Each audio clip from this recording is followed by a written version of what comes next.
Elles font le charme de la Bresse, des fermes à pont de bois décorées de raisins de maïs, témoins de la tradition agricole du territoire.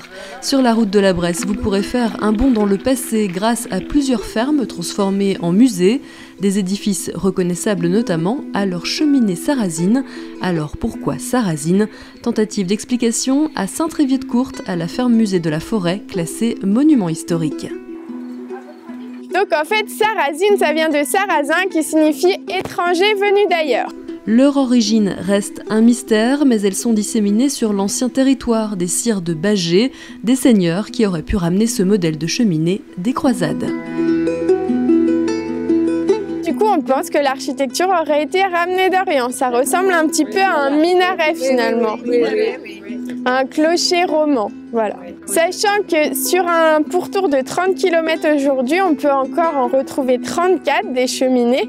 Autre exemple, au musée départemental de la Bresse, le domaine des Planons offre une illustration des différentes techniques de construction au fil du temps. Au XVe siècle, les fermes n'ont pas de fondation et sont donc déplaçables.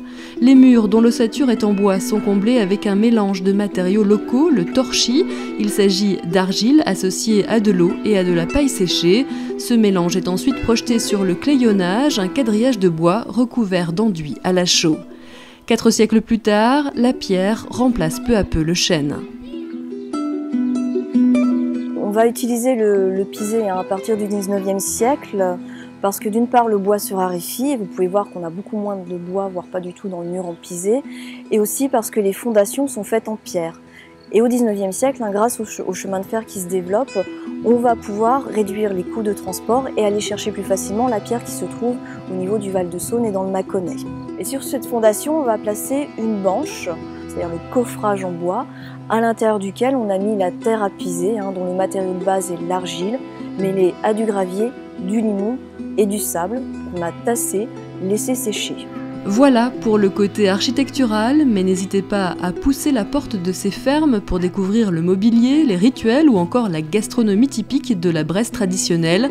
Mais la région est pleine de surprises, elle recèle aussi des joyaux d'un tout autre style, comme le monastère de Brou à Bourg-en-Bresse, trésor du gothique flamboyant, reconnaissable à ses tuiles vernissées et colorées.